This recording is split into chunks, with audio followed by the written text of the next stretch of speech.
안녕하십니까? 은퇴 후 아무것도 하지 않는 삶.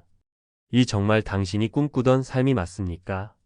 잠시 후 평생을 헌신했던 직장에서 명예롭게 퇴직했지만 불과 2년 만에 몸과 마음이 병들어버린 한 부장님이 이야기를 들려드릴 겁니다. 그가 매일 반복했던 단 한 가지 가만히 있기가 어떻게 그를 무너뜨렸을까요? 은퇴 후 맞이하는 아침, 혹시 당신의 모습은 아닙니까? 소파에 앉아 의미 없이 TV 채널만 돌리고 창밖을 멍하니 바라보다 하루가 다 가는 일상.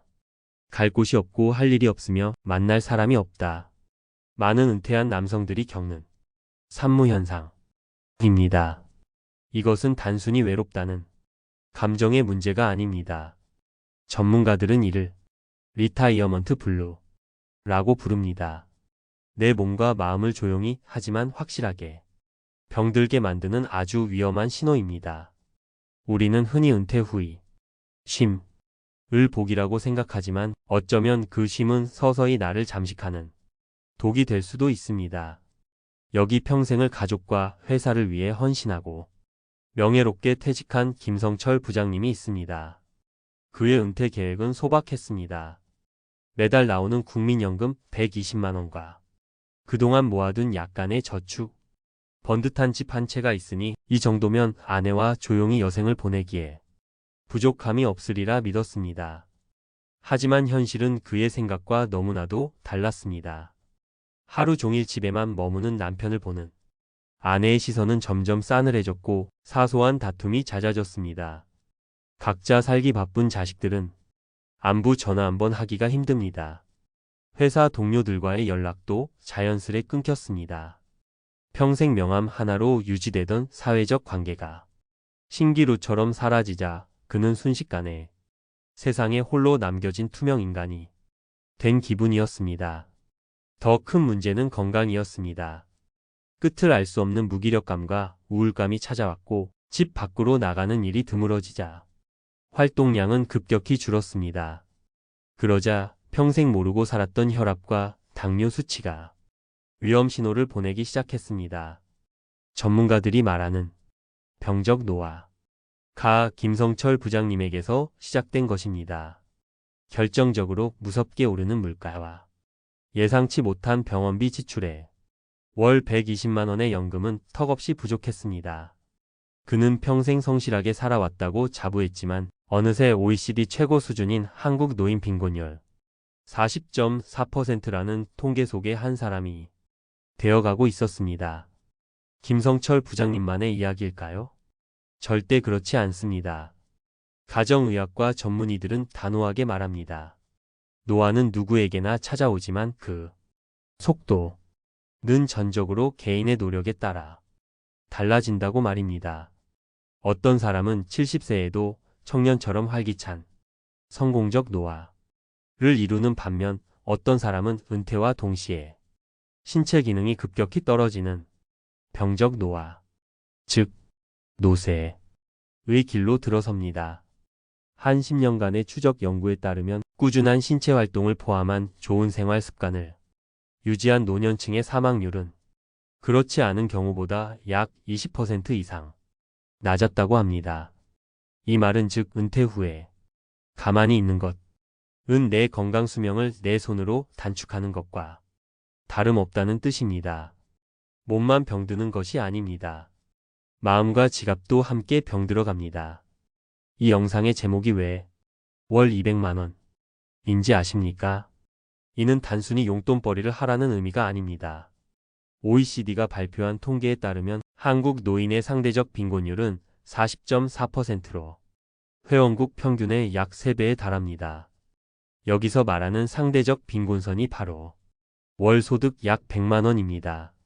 즉 국민연금 평균 수령액만으로는 언제든 빈곤층으로 추락할 수 있다는 것이 대한민국의 냉혹한 현실입니다. 월 200만 원이라는 돈은 바로 이 빈곤을 탈출하고 최소한의 인간다운 품위를 지키기 위한 생존 자금인 셈입니다. 특히 통계청 사회조사에 따르면 홀로 사는 노인의 빈곤율은 72%에 달하고 위기 상황에 도움을 청할 곳이 없다는 응답이 40%가 넘습니다. 경제적 고립이 사회적 고립으로 그리고 때로는 돌이킬 수 없는 비극으로 이어지는 것입니다. 자, 지금까지 우리는 김성철 부장님의 안타까운 사례를 통해 가만히 있는 것의 위험성을 확인했습니다. 하지만 여기서 좌절하라는 뜻이 절대 아닙니다. 지금부터가 진짜 중요합니다. 이 모든 비극의 시작은 어쩌면 아주 사소한 생각의 차이일 수 있습니다. 하버드 대학교의 한 심리학 교수는 45년간의 연구 끝에 충격적인 결론을 내렸습니다. 사람을 늙고 병들게 하는 가장 큰 원인은 물리적인 시간이 아니라 나는 이제 늙었다, 나는 이제 쓸모가 없다 고 믿어버리는 부정적인 고정관념이라는 것입니다. 한 연구에서는 혈당이 정상인 사람에게 의사가 당뇨병 전 단계라고 말한 것만으로도 실제 병이 발병할 확률이 의미 있게 높아졌다고 합니다. 우리의 생각이 우리 몸을 직접적으로 지배한다는 강력한 증거입니다. 바로 이 지점에서 소일거리는 단순히 돈을 버는 행위를 넘어섭니다. 그것은 나는 아직 쓸모 있는 사람이다. 나는 여전히 사회에 기여하고 있다. 나는 활동적인 사람이다. 라는 긍정적인 자기인식을 심어주는 가장 강력한 심리적 처방전이 되는 것입니다. 생각을 바꾸면 몸이 변합니다. 그렇다면 어떤 소일거리부터 시작해야 할까요? 거창할 필요가 전혀 없습니다. 우선 1이라는 개념부터 확장해 볼 필요가 있습니다. 최근 은퇴한 58세 박민호 씨는 반려동물과 함께하며 삶의 활력을 되찾았습니다. 매일 아침 7시면 어김없이 일어나 반려동물의 밥을 챙기고 함께 산책을 나갑니다. 무너졌던 생활 패턴이 잡히고 산책길에서 다른 견주들과 강아지 몇 살이에요? 같은 소소한 대화를 나누며 단절됐던 사회적 관계가 다시 이어졌습니다.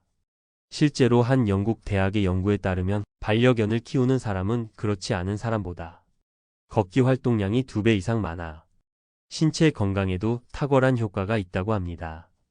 물론 월 평균 양육비와 같은 현실적인 책임도 따르지만 그 이상의 가치를 얻는 분들이 많습니다. 만약 반려동물이 부담스럽다면 아주 작은 사회적 역할부터 시작해보는 것은 어떨까요? 한 연구소의 보고서에 따르면 은퇴 후 우울감 예방의 핵심은 바로 사회적 연결망을 유지하는 것입니다. 아파트 단지 내 작은 봉사 모임도 좋고 동네 뒷산 등산 동호회도 좋습니다. 중요한 것은 그 안에서 총무나 연락 담당 같은 아주 작은 역할이라도 맡아보는 것입니다. 누군가 나를 필요로 한다는 그 감정, 나의 연락을 기다리는 사람이 있다는 그 소속감, 이것이 바로 꺼져가던 우리 삶의 엔진을 다시 점화시키는 가장 강력한 연료가 되어줄 것입니다.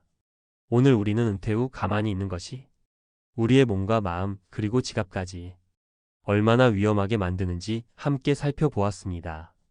영상 제목의 월 200만원 소일거리는 단순히 돈의 액수를 넘어 우리 삶의 존엄과 활력에 대한 이야기입니다. 선생님의 시간은 결코 끝나지 않았습니다. 어제와 똑같은 오늘을 한탄하며 앉아있기엔 우리에게 주어진 시간이 너무나도 소중합니다. 생각을 바꾸고 현관문을 열고 밖으로 나가십시오. 그것이 반려동물과의 산책이든 동네 모임의 작은 역할이든 혹은 소소한 아르바이트든 상관없습니다. 세상은 여전히 당신의 경험과 지혜를 필요로 합니다. 오늘 이야기가 마음에 와닿으셨다면 조용히 구독과 좋아요 버튼 한번 눌러주시기 바랍니다. 그리고 비슷한 고민을 하고 계신 주변 분들이 있다면 이 영상을 공유해서 함께 희망을 이야기해 주십시오. 댓글을 통해 여러분의 소중한 경험과 생각을 나눠주시는 것도 언제나 환영입니다. 다음 시간에도 여러분의 품격 있는 노후를 위한 더욱 유익한 이야기로 찾아뵙겠습니다.